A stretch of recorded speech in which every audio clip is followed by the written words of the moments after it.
Esa curiosa simbiosis de corrupción nos tiene listos para conversar hoy sobre un personaje también llamativo como Alex Saab. ¿Tú cómo lo definirías, Gerardo, para empezar esto? Bueno, Alex Saab es como un chacal financiero, un tipo que fue buscado por el gobierno de Venezuela para solucionar desde el problema de la escasez de leche hasta la escasez de gasolina. Un hombre que cuando era empresario en Barranquilla, nadie daba un peso por él. De hecho, llegó quebrado a Venezuela y que fue olfateando todas esas oportunidades que se presentan en un gobierno caótico, corrupto, gracias a la intervención de ciertas personas. No conozco en los últimos 20 años un personaje colombiano que se haya involucrado o que esté involucrado en escándalos en tantos países, registros de propiedades y registros bancarios. Estamos hablando de un empresario que tuvo investigaciones, bueno, en Venezuela ni hablar, Colombia, donde fracasó, Ecuador, donde también fracasó, México, investigaciones en Suiza, inversiones de oro en Turquía, cuentas en Emiratos Árabes. No conozco, como decía, nadie que supere ese récord y esa fue una de las razones, aparte de la demanda que me presentó. Bueno, empresas offshore en Hong Kong, donde, Hong Kong, donde además quien operaba era el cuñado de un conocido alfil del uribismo. Así es, que lo puso allí para sacar a su hijo, porque este señor tiene la particularidad que en la primera etapa de su vida fue muy dedicado a sus hijos, pero después expuso a su familia en sociedades y negocios que hoy están bajo investigación criminal. El señor Orlando Betancourt, que es el cuñado de Jaime Amín, senador del Centro Democrático hasta la última legislatura, que ahora es, casualmente, embajador de Colombia en los Emiratos Árabes Unidos, un país del que también tendremos que hablar relacionado con el caso de Alex Saab. Daniel, este señor Betancourt, su papel fue como director de una de las compañías madres, las compañías matriz que manejó uno de los negocios más indolentes de Alex Saab, que fue mandar alimentos de muy baja calidad, leche que solamente tenía de nombre la leche, a niños ya desnutridos en Venezuela. Es terrible. Ese es el famoso CLAP. CLAP, los famosos CLAPs. Los famosos CLAP. Y es terrible porque es una fortuna astronómica construida con el hambre del pueblo venezolano. Básicamente, esos planes de alimentos y también de construcción de vivienda estaban cimentados en la miseria del pueblo venezolano. Construidos además con un montón de trampas y triquiñuelas. Por ejemplo, los elementos ¿cómo se llaman? Los materiales de construcción de las casas, que se suponía que iban a llegar miles de kits a Venezuela, pues mandaron unos pocos y los fotografiaron en diferentes puertos de entrada para acreditar con las fotografías que habían enviado todo esto. Obviamente eso no se podía hacer sino con complicidad de miembros del alto gobierno de Venezuela. Bueno, la columna se llama El misterio del profesor. Tenía 74 años cumplidos y un enorme prestigio académico cuando confesó ante un juez de Nueva York su participación en una operación internacional de lavado de activos. Bruce Bagley era profesor titular de la Universidad de Miami y también fue profesor visitante de la Universidad de los Andes en Colombia. Habla español fluidamente y con acento bogotano. Era tenido como un teórico experto en el funcionamiento de organizaciones criminales, corrupción y lavado de dinero, hasta que un buen día saltó de la teoría a la práctica. El FBI lo arrestó en noviembre de 2019 por los delitos de conspiración y lavado de activos. La caída del profesor gringo es uno de los episodios más interesantes del nuevo libro del periodista Gerardo Reyes sobre Alex Saab, el hombre que se hizo billonario al amparo del régimen de Nicolás Maduro. Al profesor lo agarraron porque empezó a usar cuentas bancarias en Florida para recibir depósitos mensuales superiores a $200.000. Los fondos, que llegaron a $3 millones, provenían de empresas en Suiza y Emiratos Árabes Unidos. El hecho es que la plata venía de Alex Saab. El profesor reconoció ante el juez que sabía que estos fondos tenían origen, comillas, en un esquema de sobornos y corrupción ejecutado en parte en Estados Unidos. Cuenta Reyes en el libro que cada vez que llegaba uno de los giros, el profesor iba al banco a mandar a hacer un cheque de gerencia por el 90% de la suma recibida. El cheque era depositado en la cuenta de una empresa llamada Hernández de Luque Brothers LLC, que pertenecía al hombre que lo acompañaba. En otras palabras, el profesor se quedaba con el 10% de la comisión y el 90% era entregado a su acompañante. El acompañante se llama Jorge Luis Hernández Villazón y sus allegados lo distinguen con el alias de Boliche o Boli.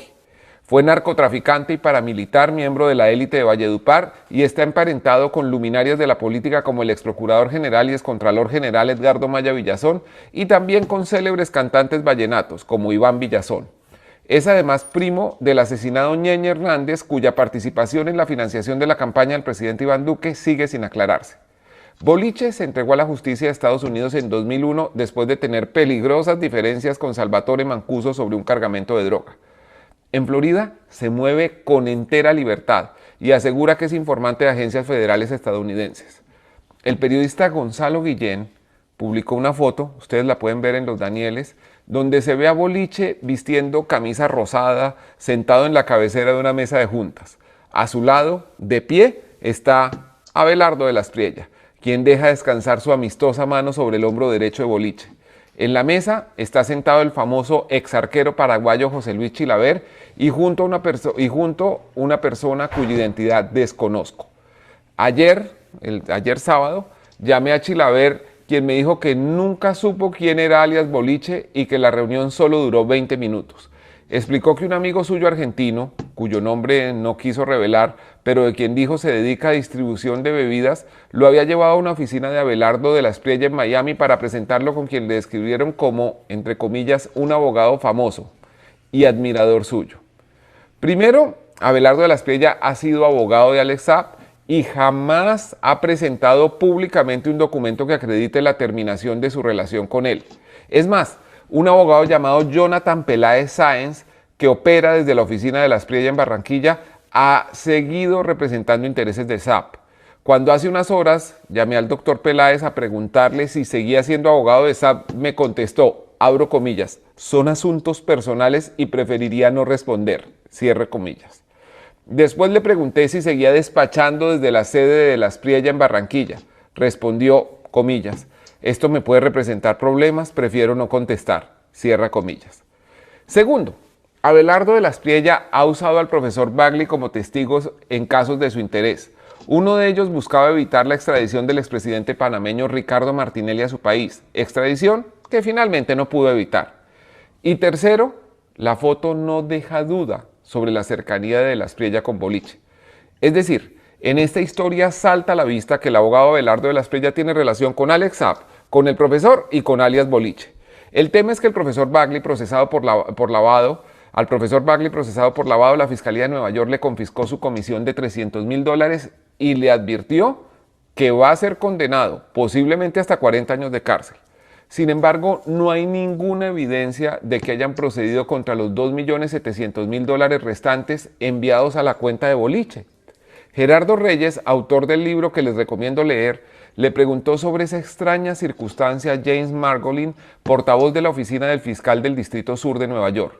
Él respondió que la fiscalía no tiene comentarios. ¿Por qué la justicia de Estados Unidos decidió perseguir solo al beneficiario del 10% de los giros de Saab y aparentemente no ha hecho nada para recuperar el 90% de los fondos? ¿En manos de quién se quedaron los $2.700.000? Gerardo Reyes escribe, comillas, 2 personas familiarizadas con el caso ofrecieron una pista. Los $2.7 millones que lavó Bagley llegaron a manos de unos abogados que le prometieron a Saab un acercamiento con el gobierno de Estados Unidos antes de ser acusado. Según esa hipótesis, Saab le habría pedido a su amigo profesor que le ayudara a tramitar lo más discretamente posible los pagos a los abogados para evitar que el régimen de Nicolás Maduro se enterara que estaba coqueteando con la DEA y el FBI. Cierra comillas. Hasta ahí la cita de Gerardo Reyes. Si finalmente se produce la extradición de Alex Saab desde Cabo Verde, extradición de la que estamos pendientes hace meses, muchas cosas quedarán claras sobre los aliados que tuvo para operar tanto en Venezuela como en Colombia y Estados Unidos. Y esta es la columna. Quería preguntarle a Gerardo, si finalmente se produce la extradición, Saab va a llegar a Miami. El hecho de que este proceso distinto del profesor Bagley esté llevándose en Nueva York, ¿qué implica para, digamos, para la aclaración total de quienes estuvieron involucrados en este caso? Daniel, yo creo que ese caso que tú describes muy bien en la columna está abierto. O sea, no tiene todavía un epílogo judicial. Mis fuentes me dicen que ese hecho de que ese dinero, el destino de ese dinero quedó como en un interrogante, como en un precipicio ahí oscuro, y producto también de una competencia poco sana entre las jurisdicciones de Miami y Nueva York, se ha abierto una investigación para establecer exactamente por qué castigan al comisionista que recibe esta parte de los dineros y no se castiga al destinatario final. Yo le pregunté a De la Espriella, no para el libro, porque el cuestionario que le presenté para el libro no lo respondió, pero cuando hicimos para Univisión este tema, tratamos este tema, le pregunté qué sabía de eso y me dijo, yo no tengo ninguna participación en ese caso, yo pago impuestos, que me parecía un poco irrelevante, yo no le estaba preguntando si pagaba impuestos por lo que recibía o no, pero no me dio una versión que yo esperaba, a pesar de que si él no tenía nada que ver, pero era el apoderado de Saab, yo esperaba que él supiera para quién iba esa suma que mandó Saab desde cuentas en Suiza y Emiratos Árabes. En un momento anterior de esta historia... Aparece aquí... Sí, por favor, sigue. Gracias. Aparece aquí mencionado varias veces, digo, en esta charla nuestra, un nombre que está repetidamente presente en las páginas del libro de Gerardo, que es el de Abelardo de la Espriella. Llama la atención, si uno entra por el lado, como hacía cuando era niño, por el lado de los monitos y de los colores, lo primero que ve de Abelardo de la Espriella es una foto en que está con sombrero y en su avión privado cantándole a su esposa, según dice aquí. Y luego lo ve, bueno, ustedes lo verán cuando compren el libro, lo ve detrás de Iván Villazón, que es un gran cantante de vallenato, dicho sea de paso, mirando. Y es porque en este caso es cuando Abelardo de la Espriella era coordinador musical del cantante. O sea que tenemos un personaje aquí de una... Ahí está, esta es la foto. No solo era coordinador musical, esa es la foto en que está detrás. Como lo llamas, sino era corista. Yo tengo las pruebas de que era corista y utilero. Y bueno, aquí está cantando en una chiva. Y Gerardo anota muy bien que pasó a la vuelta de unos años de la chiva al jet privado. Challenger. De la chiva al Challenger. Sí, en menos de 20 años, a través de una serie pues yo creo que este señor de la Espriella empezó su carrera y a lucirse en su carrera a través de los vínculos con el paramilitarismo. Él se convirtió en un asesor legal de los paramilitares y a través del cual, de quienes conoce al abogado Rick Díaz, que después es el que representa a Saab en la demanda aquí contra Univisión. Pero sí es un personaje, así como Piedad Córdoba, digo, fue la madrina de confirmación en la Revolución Bolivariana. De la Espriella es como el padrino de la impunidad de Saab, en el sentido de que Saab está hoy libre y desafiando al gobierno de Estados Unidos porque la oficina de la Aspriella permitió, le pasó el dato a SAP de que había una operación de allanamiento y captura de SAP, su círculo más cercano y algunos de sus familiares, en una operación en la que el único que pagó ante la justicia fue un patrullero de la policía que le entregó la información de la Aspriella, información que a propósito de la Aspriella nunca le entregó a la justicia, y después apareció diciendo que lo habían extorsionado a su cliente, cosa que no era cierta, porque el policía terminó condenado por un soborno que lo llamaríamos huérfano, porque no sabemos quién lo pagó. Algo de eso escribiste tú, Daniel, de ese pago al policía, y cuando entrevisté al juez y al fiscal que tenían que pasar copias para que se investigara si hay un soborno, quién lo pagó, no solamente el que lo recibió, me dijeron fueron elusivos, evasivos, y no me dieron una explicación clara de por qué ese caso quedó así, en punta. Sí, Colombia ha sido pionero en la creación del soborno de un solo lado. Lo hizo también en el caso de Gidis Medina y todo. Y este caso del patrullero que se llama, si mal no recuerdo, Eddie Andrés Pinto, también pagó el que supuestamente había recibido el soborno, pero aparentemente nadie se interesó en averiguar quién había pagado ese soborno. Exacto. Daniel Samper Ospina. ¿Este patrullero dónde fue procesado? En Barranquilla y en Bogotá. ¿Dónde? En Bogotá. Fue procesado en Bogotá, bueno, y también por la policía. Bueno, es que lo que veo, el panorama es bastante curioso, porque hay una cantidad de personas vinculadas a negocios ilícitos y tal, pero el único que, según entiendo, ha pagado algo es este patrullero, porque está libre, Saab ni siquiera está en Estados Unidos. El boliche, entiendo que se pasea por todo Miami. Bueno, Abelardo Lesprey es abogado de ellos, entonces tiene razones para mantener pues su estatus. Pero ¿quién está sentenciado en todo este proceso? ¿Quién ha sido juzgado y condenado? Aparte del pobre patrullero. Bueno, no, hay otro caso igual de conmovedor, que es el de un pobre profesor de primaria que alguna vez fue contador de la empresa de SAP, y lo metieron en una época en el que él ya asegura en los juicios, que ya había salido de la empresa.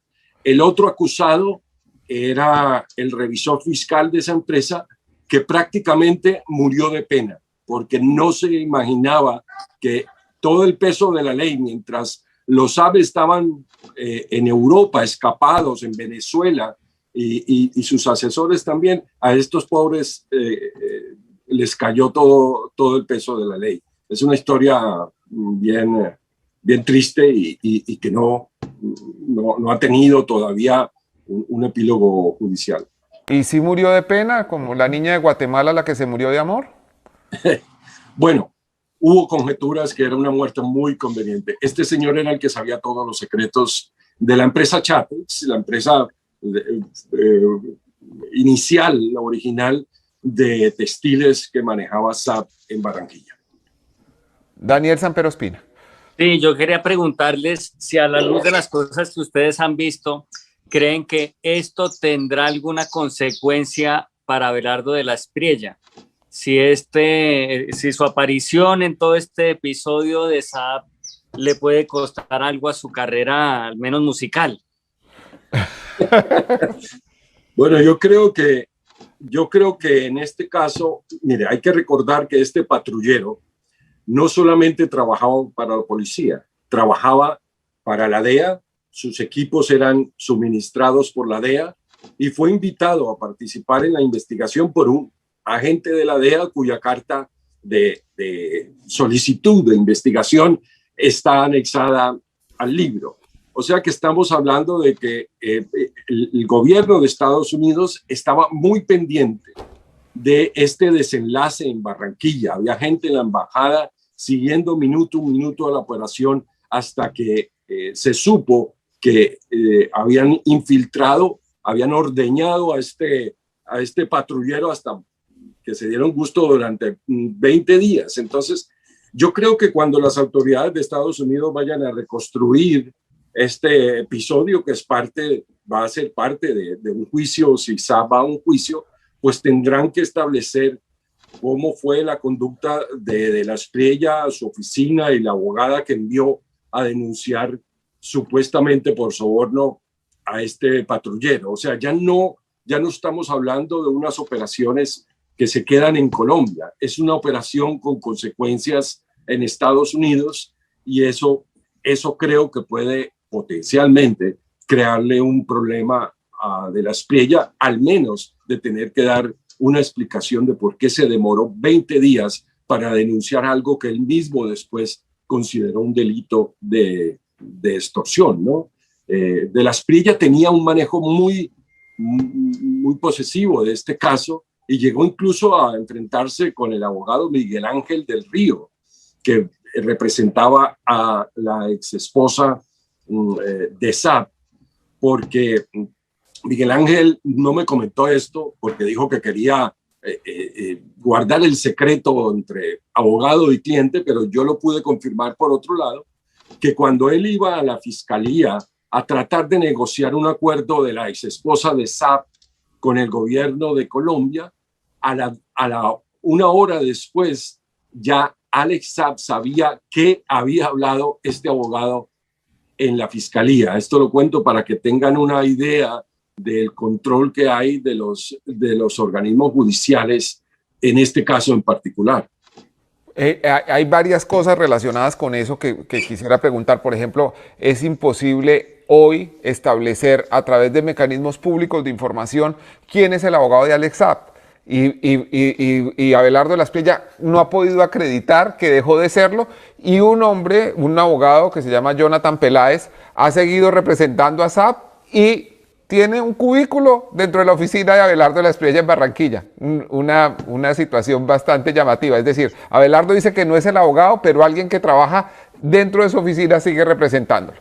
Pero hay un tema relacionado con ese fallido operativo de captura de Saab que me llama la atención. Abelardo de la Espriella ha dicho que la captura tampoco se iba a producir, porque de acuerdo con los registros de Inmigración Colombia, Saab había salido meses antes de Colombia y que quienes lo hicieron en las siguientes horas fueron familiares, pero no Saab. Por otro lado, un alto oficial de la Policía Fiscal y Aduanera que estaba siguiendo las operaciones de Saab dice que evidentemente Saab estaba en el país en ese momento y que el pitazo que recibió fue instrumental para lograr la fuga, para lograr que no esté preso ahora. Usted, a través de su investigación, Gerardo, ¿qué ha podido establecer de ese momento? Bueno, una de las fuentes nos dijo que sí, que en realidad estaba en Barranquilla, se estaba preparando para una celebración familiar del cumpleaños de su madre que falleció hace unos días. Pero Daniel, yo creo que el hecho de que él estuviera o no estuviera no le quita gravedad al pitazo. Yo creo que si no estaba era precisamente porque le habían dado esa información. Es como el ladrón que puede alegar que iba a robar una nevera y no encontró eso, y no encontró la nevera o el televisor y se salió de la tienda. Entonces no lo pueden culpar porque la intención era robar lo que no apareció. Entonces me parece que eso en la evaluación judicial no sé qué efectos tenga.